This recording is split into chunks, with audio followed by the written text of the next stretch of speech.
شیطان کا وسوسہ، پتہ نہیں قبول ہوگی یا نہیں، اتنی دعا تو مانگ چکا ہوں، ابھی تک تو کوئی نتیجہ سامنے نہیں آیا، اور مانگنے کا کیا فائدہ ہوگا؟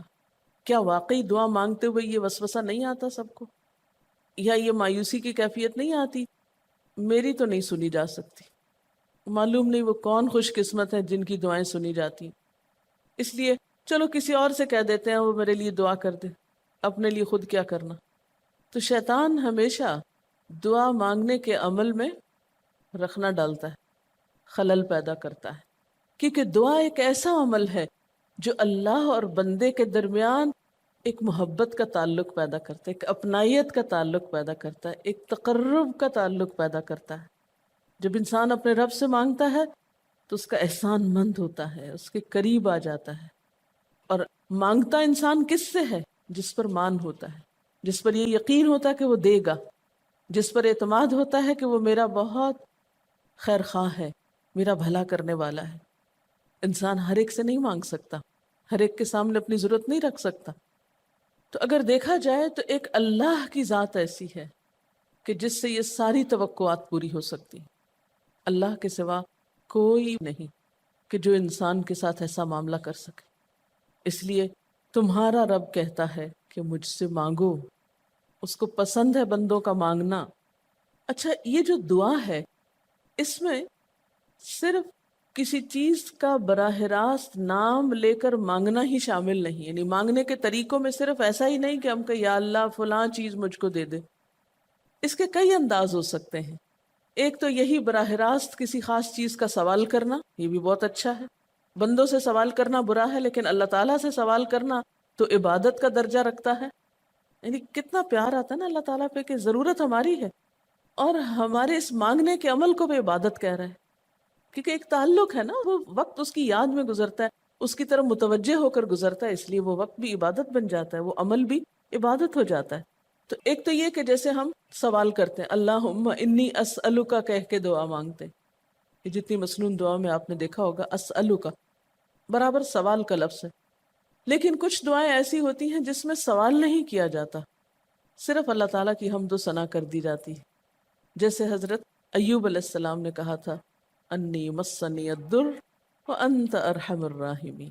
یہ بھی دعا کا ایک انداز ہے، مانگا کچھ بھی نہیں، بس اپنی تکلیف کا اظہار کر دیا اور اللہ تعالیٰ کی حمد و ثنا کر دی، مجھے تکلیف پہنچی ہے اور آپ سب سے بڑھ کے رحم فرمانے والے۔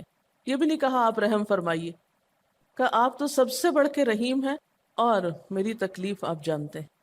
یہ بھی ایک سٹائل ہے۔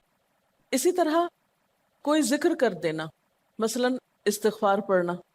اب استغفار پڑھنے والے کے لیے کتنی خوشخبریاں ہیں کہ اس کا ہر مسئلہ آسان ہو سکتا ہے اس کی وجہ سے۔ خیر اس میں تو بخشش کی طلب ہوتی ہے، ایک طلب کا انداز ہے، لیکن استغفار جو ہے وہ عام دعا سے ذرا مختلف ہے۔ اسی طرح درود شریف پڑھنا، اس میں اپنے لیے تو آپ کچھ بھی نہیں مانگ رہے ہوتے، نبی صلی اللہ علیہ وسلم کے لیے مانگ رہے ہیں، لیکن وہاں کیا ہو رہا ہے کہ جب آپ ان کے لیے رحمت کی دعا مانگتے ہیں اللہ تعالیٰ آپ پہ 10 رحمتیں فرماتے ہیں۔ یہ بھی ایک مانگنے کا انداز ہے۔ اب درود شریف پڑھنا جو ہے باعث برکت بھی ہے، عبادت بھی ہے، ذکر بھی ہے، اور ایک طرح کی دعا بھی ہے۔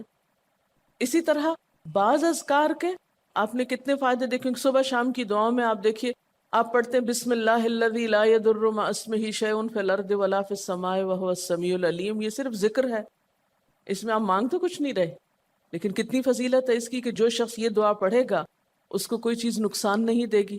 اس میں آپ یہ نہیں کہہ رہے کہ یا اللہ میں تجھ سے سوال کرتا ہوں کہ ہر نقصان دہ چیز کو مجھ سے دور کر دے، نہیں۔ پھر اسی طرح اللہ تعالیٰ کی حمد و ثنا کے جو کلمات ہیں، مثلا لا الہ الا اللہ وحدہ لا شریک لہ لہ الملک ولہ الحمد وہو علی کل شیء قدیر۔ عرفات کی حدیث میں آتا ہے کہ آپ نے فرمایا کہ عرفات میں میری دعا اور مجھ سے پہلے انبیاء کی دعا یہ کلمہ ہے، یہ لا الہ الا اللہ۔ اب اگر دیکھا جائے تو اس سے تو کوئی دعا کی بات نہیں، یہ تو صرف اللہ کا ذکر ہے۔ تو یہ بھی مانگنے کا ایک طریقہ، ہم مانگے کچھ نہیں، بس صرف ذکر کرتے رہیں اس کا بیٹھ کے۔ اسی طرح آپ دیکھتے ہیں کہ طواف کے دوران آپ کیا پڑھتے تھے، سبحان اللہ والحمد للہ ولا الہ الا اللہ واللہ اکبر۔ اب یہ دعا تو نہیں، یہ تو ذکر ہے اللہ کا۔